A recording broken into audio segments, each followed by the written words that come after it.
Hello viewers, আসসালামু আলাইকুম।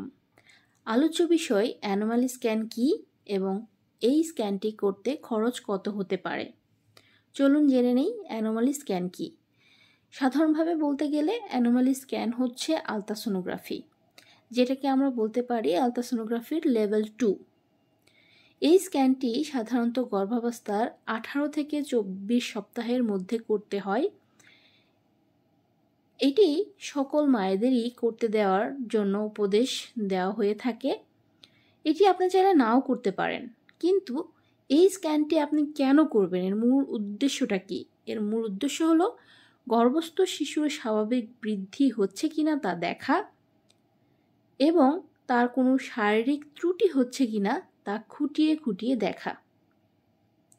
বেশ কিছু শারীরিক ত্রুটি অ্যানোমালি স্ক্যানে ধরা পড়ে, যা সাধারণ আলট্রাসোনোগ্রাফিতে ধরা পড়ে না, এবং এই স্ক্যানের মাধ্যমে বাচ্চার লিঙ্গ বা জেন্ডার সম্পর্কেও সুস্পষ্ট ধারণা পাওয়া যায় বা সুস্পষ্টভাবে দেখা সম্ভব।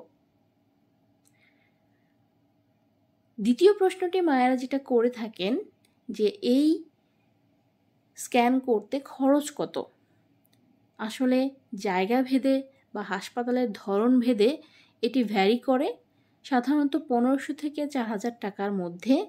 আমি দুইটি হাসপাতালের খরচ এখানে রেঞ্জ আকারে প্রকাশ করেছি।